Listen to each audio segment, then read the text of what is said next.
just who was General George Gordon Meade, America's most misunderstood general in the American Civil War. Despite the critical role Union Major General George Gordon Meade played in the Civil War, his historical legacy typically downplays or ignores his success on the battlefields upon which he bettered Confederacy's legendary General Robert E. Lee. An intelligent, hard-working, and courageous commander, Meade was wounded twice at the June 1862 Battle of Glendale during the Seven Days Campaign, and later in the year he was in the thick of the fighting at Second Bull Run, Antietam, and Fredericksburg. After his immediate predecessor in command of the Army of the Potomac, Major General Joseph Hooker, was humiliated at the May 1863 Battle of Chancellorsville, spurring Lee to invade Pennsylvania, President Abraham Lincoln almost literally dumped Army command in Meade's lap, only 3 days before Union and Confederate armies collided at the Battle of Gettysburg. Meade, however, would prove he was up to the challenge, leading the Union to victory over Lee at Gettysburg. Meade remained in command of the Army of the Potomac through the end of the war, fighting in all its major battles during the 1864 Overland Campaign, at the Siege of Petersburg, and finally victory at Appomattox. Given such notable accomplishments, why is Meade not better known and respected? Perhaps most significant were the calculated efforts of Union Major General Dan E. Sickles and his subordinates to strip him of credit for defeating Lee at Gettysburg, a scheme magnified by anguish that Meade had missed a golden opportunity to destroy Lee's army with a cautious post-battle pursuit as the Confederates retreated to Virginia. Moreover, the decision of the Union Army Commander-in-Chief, Lieutenant General Ulysses S. Grant, to establish his headquarters with Meade's army at the outset of the Overland Campaign, Grant thereby taking direct operational as well as strategic control of the Army of the Potomac in 1864 and 1865, inevitably cast the impression that Meade was serving merely as a figurehead. The seed for Meade's adversity was planted on July 2, 1863, Gettysburg's second day, when he made a lasting enemy of his Third Corps commander, Sickles, the disgraced but still influential congressman from New York. Disliking the contour of the land along Cemetery Ridge that Meade had assigned the Third Corps to defend, Sickles marched his men to what he believed was better ground, 3/4 of a mile in front of the rest of Meade's defensive line. By doing so, Sickles placed the Army of the Potomac in great peril, and his isolated corps now had both flanks unsecure, and his advance also meant that Little Round Top, critical ground on the Union's left flank, was left unprotected. Known as Old Snapping Turtle for his customary look and volatile temper, Meade rebuked Sickles for the insubordination, but before Sickles could even consider retracing his steps, Confederates and Lieutenant General James Longstreet Corps attacked, and the Peach Orchard and the wheat field were embroiled in furious fighting. Meade did not hesitate to respond, and gaps were plugged at several key points. Despite resilient Confederate pushes across the southern end of the battlefield, famously Sickles would soon be out of the fighting, as he was struck in the right leg near the Trossel farm by a Confederate cannonball, necessitating its amputation. Before Gettysburg, Meade, an 1835 graduate of the U.S. Military Academy, was relatively unknown. Suddenly he was a national hero, lauded in newspapers across the North for delivering a glorious Union victory. Just 11 days later, however, the platitudes had turned mostly to outrage. Meade was being pilloried for allowing Lee's battered and retreating army to recross the Potomac River to Virginia on July 14th. It later became known that Lincoln was himself distraught at Meade's hesitant pursuit of Lee, and had composed a critical letter to the general that he decided to keep in his desk.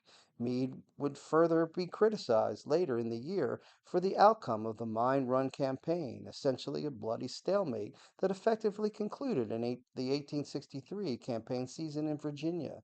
Meanwhile, as he recuperated in Washington, the one-legged Sickles told as many as he could, including the president, that he had been the real hero of Gettysburg, and that his unapproved advance had ultimately spoiled Lee's battle plans, thereby saving the Army of the Potomac from destruction. When Meade denied a request by Sickles to return to command, Sickles sought revenge. In February of 1864, he went before the Joint Committee on the Conduct of the War, a highly influential committee dominated by radical Republicans, and gave distorted testimony that Meade had handled the army ineptly at Gettysburg, that the Union army had won a great victory despite Meade. Notably, Sickles alleged that on the battle's second day, Meade had been a coward, eager to retreat rather than fight. Major General Abner Doubleday supported Sickles' egregious claims by testifying that Meade had played favorites in command assignments. Doubleday, in particular, was bitter that Meade had ignored Army seniority and had not promoted him to command of the First Corps after its commander, Major General John Reynolds, was killed early on July 1st, instead choosing Major General John Newton as Reynolds' replacement. It was no secret that the Joint Committee's radical Republicans desperately wanted Fighting Joe Hooker back in command of the Army of the Potomac. The committee's leaders, Chairman Senator Benjamin Wade of Ohio and Senator Zachariah Chandler of Michigan, demanded Lincoln dismiss Meade even before he had an opportunity to testify. On March 6, 1864, Meade, concerned for the Sickles-led damage to his reputation, was apparent in a letter to his wife, Margaret. When I reached Washington, I was greatly surprised to find the whole town talking of certain grave charges of General Sickles and Doubleday that had been made against me in their testimony before the Committee of the Conduct of the War. Mr. Stanton told me that there was and had been much pressure to get Hooker back in command, but there was no chance of their succeeding. The only evil that will result is the spreading over the country of certain mysterious whisperings of dreadful deficiencies on my part, the truth concerning which will never reach the thousands part of those who hear the lies. It is a melancholy state of affairs when persons like Sickles and Doubleday can, by distorting and twisting facts and giving a false coloring, induce the press and public to take away the character of a man who up to the time had stood up to their estimation. Sickles elevated his attack on Meade when he penned an anonymous article by Historicus in the March 12, 1864 edition of the New York Herald, the nation's largest newspaper. Historicus condemned Meade's handling of Gettysburg while praising the brave and brilliant Sickles. The article claimed Meade had ordered his chief of staff, General Dan Butterfield, to prepare an order to retreat on July 2nd, the battle's second day. The Historicus piece set off a firestorm, and stories of Meade's alleged inadequacies appeared in newspapers nationwide. Meade was a proud Philadelphian who was infuriated having his public standing shredded by Sickles, whom he considered a scoundrel. Outraged by the Historicus article, the Army of the Potomac commander wrote the War Department on March 15, 1864, requesting an investigation. For the past fortnight, the public press of the whole country has been teeming with articles, all having for their objective assaults upon my reputation as an officer and tending to throw discredit on my operations at Gettysburg. The prominence given to General Sickles' operations in the enclosed communication, the labored argument to prove his good judgment and my failings, all lead me to the conclusion he is either directly or indirectly the author. As the communication contains so many statements prejudicial to my reputation, I ask that the Department ascertain whether General Sickles has authorized or endorsed this communication, and that in the event of his replying in the affirmative, I ask that the Department ascertain whether General Sickles has authorized or endorsed this communication, and in the event of his replying in the affirmative, I request of the President of the U.S. a court of inquiry that will the whole subject may be thoroughly investigated and the truth be made known. Meade's effort to clear his own name through a War Department investigation was thwarted when Lincoln declined to order a court of inquiry. The president wanted Meade fighting Confederates, not a fellow general, and he wrote him on March 29, 1864. The Secretary of War has asked me to consider your request for a court of inquiry concerning an article that appeared in the Herald. It is quite natural that you could feel some sensibility on the subject, yet I am not impressed, nor do I think the country is impressed, with the belief that your honor demands or the public interest demands such an inquiry. The country knows that at all events, you have done good service, and I believe it agrees with me. It is much better for you to be engaged in trying to do more than to be diverted, as you necessarily would be, by a court inquiry. Lincoln's refusal to convene a military court meant that the investigation of Sickles' accusations would be the only one conducted by the Joint Committee. Meade monitored the ongoing hearings and was dismayed when Butterfield, a close friend of Sickles and Hooker's, falsely testified about the claimed July 2nd order to retreat. Meade informed Margaret in an April 6, 1864 letter of despair with a bias of the Joint Committee. General Henry Hunt has been up to Washington and before the committee, he says, after questioning him about the famous order on July 2nd, and is telling them he never heard it, and from his position and relations with me would certainly have heard of it. They went to work and tried to get me to admit such an order might have been issued without him knowing anything about it. This, after my testimony and that of Warren, Hancock, Gibbon, and Hunt, evidently proves that they are determined to convict me in spite of testimony, and that Butterfield's perjury is to outweigh the testimony of others. As he prepared for the 1864 campaign season, Meade worried about how Sickles' attacks would affect his place in history. He entrusted a family friend to transport his sworn testimony to Margaret, telling her in an April 26, 1864 letter, "You must keep this private and sacred. If anything should happen to me, you will have the means of showing to the world what my defense was." In May of 1864, the Army of the Potomac commenced its spring campaign at the Battle of Wilderness. Grant, whom Lincoln had made lieutenant general in charge of all U.S. armies, set up his headquarters within walking distance of Meade's. As such, Grant began making strategic decisions for the Army of the Potomac. Meade didn't confront Grant over the control of his army, knowing that such infighting would be injurious to the Union cause. As the press began writing about Grant's army and his public star faded, Meade soldiered on, working closely with Grant and doing what he could to win battles and shorten the war. Margaret, it should be no surprise, was unhappy with Grant's ascendancy over her husband's. Meade, however, defended Grant, writing her on May 23, 1864. I am sorry you will not change your opinion of Grant. I think you expect too much of him. I don't think he is a very magnanimous man, but I believe he is above any littleness in whatever injustice is done to me, and it is idle to deny that my position is a very unjust one. I believe it is not intentional on his part, but arises from the force of circumstances, and from weakness inherent in human nature, which compels a man to look to his own interests.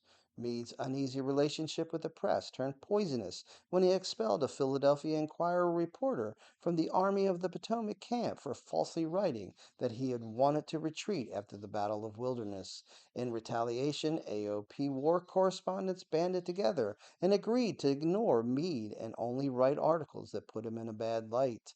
This press hostility further darkened Meade's reputation. He poured out his frustration in a July 17, 1864 letter to Margaret. I had a visit today from General Grant, who was the first to tell me of the attack in the Times based upon my order expelling 2 correspondents. Grant expressed himself very much annoyed at the injustice done to me, which he said was glaring because of my order distinctly states that it was by his direction that these men were prohibited from remaining with the army. He acknowledged there was an evident intention to hold me accountable for all that was condemned and to praise him for all that was commendable. The press was quick to blame Meade solely for the Battle of the Crater disaster on July 30, 1864. A mine had been dug underneath the Confederate fortifications of Petersburg, filled with gunpowder, and spectacularly exploded beneath Brigadier General Stephen Elliott Jr.'s South Carolina Brigade. Union troops under the Ninth Corps Commander General Ambrose Burnside delayed advancing beyond the huge crater created by the explosion and were savagely counterattacked by the Confederates. On August 9, 1864, Meade wrote Margaret of his exasperation with the press. The attempt to implicate me in the recent fiasco was truly ridiculous. Still, the public must in time be influenced by these repeated and constant attacks, however untrue and unjustifiable they may be. Have you ever thought that since the first week after Gettysburg, now more than a year, I have never been alluded to in public journals except to abuse and vilify me? The Crater debacle attracted the attention of Congress, and 4 members of the Joint Committee ascended to Meade's headquarters near Petersburg to investigate. It was far from an objective inquiry. On December 20th, 1864, Meade wrote Margaret. Members of the Committee on the Conduct of the War made their appearance to investigate the mine affair. They gave me a list of witnesses to be called, from which I saw at once that their object was to censure me.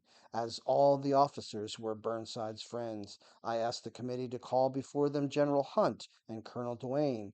These officers came out laughing, and said as soon as they began to say anything that was unfavorable to Burnside, they stopped them and said that was enough, clearly showing they only wanted to hear evidence of one kind. The press attacks continued unabated. On October 13th, 1864, the New York Independent harshly blamed Meade for Grant's inability to defeat Lee. The advance was arrested, the whole movement interrupted, the safety of an army imperiled, the plans of the campaign frustrated, and all because of one general whose incompetence, indecision, half-heartedness in the war have again and again been demonstrated. Let us chasten our impatient hope of victory so long as General Meade retains his hold on the gallant Army of the Potomac. He holds his place by virtue of no personal qualification, but in deference to a presumed fictitious, perverted political necessity, and who hangs upon the neck of General Grant like an old man of the sea, whom he longs to be rid of, and whom he retains solely in deference to the weak complaisance of his constitutional command in chief. The independent attack deeply troubled Meade, who found it fiendish and malicious. By the time he met with Grant, he was considering leaving the Army of the Potomac. On October 29th, he wrote Margaret.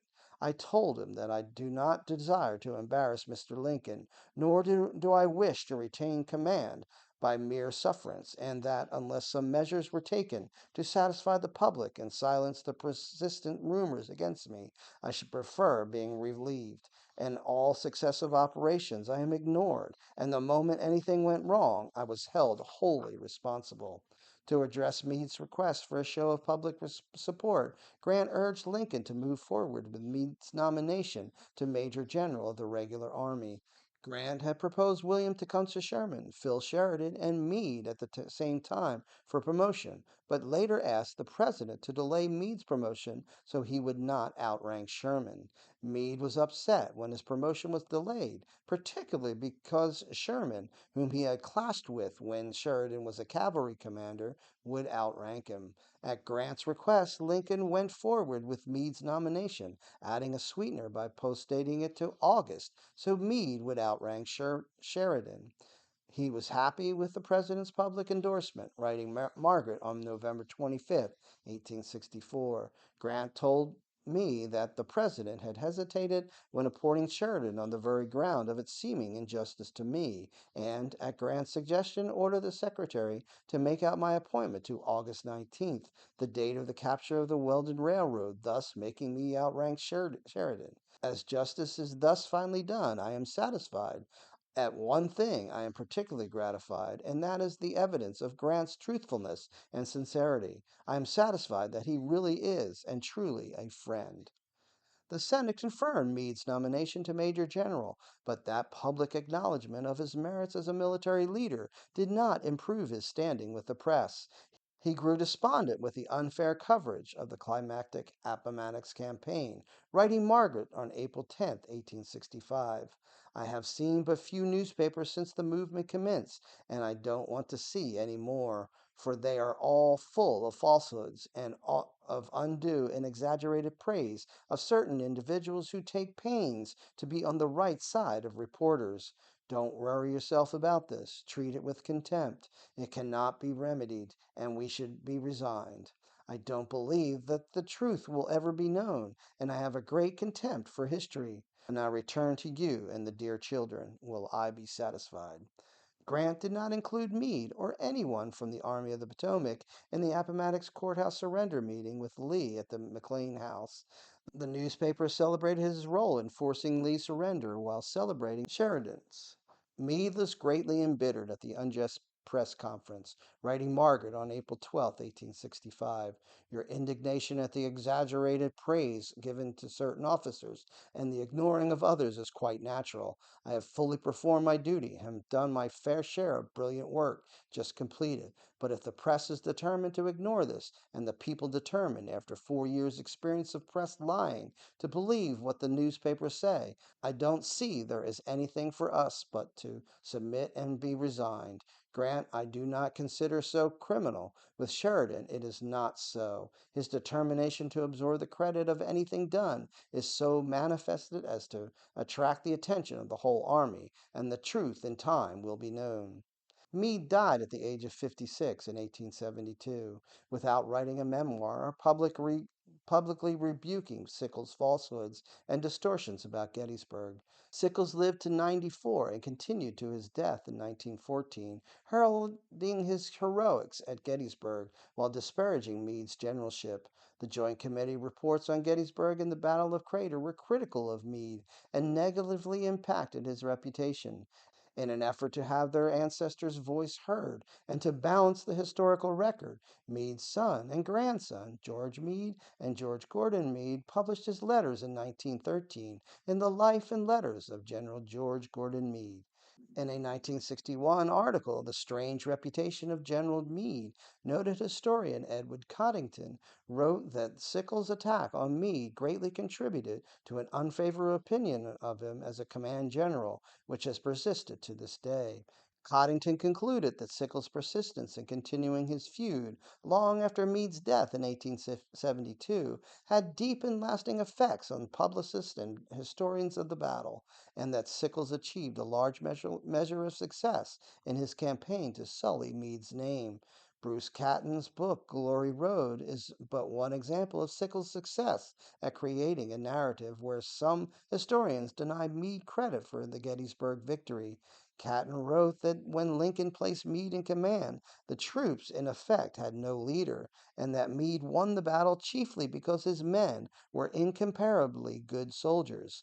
Historians such as Coddington and Stephen W. Sears recognized in their Gettysburg books Meade's significant and active role in winning the battle. Sears wrote that Meade reacted to Sickles' folly by making two critical rapid fire decisions, ordering reinforcements to support Sickles and dispatching Brigadier General Gouverneur Warren to Little Round Top to see it was protected. Sears praised Meade for anticipating the needs of his generals, then acting decisively to meet them.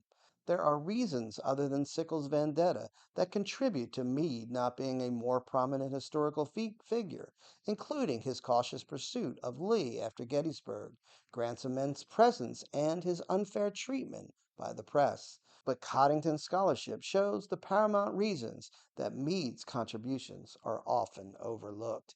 It's your history. Learn it, know it, love it.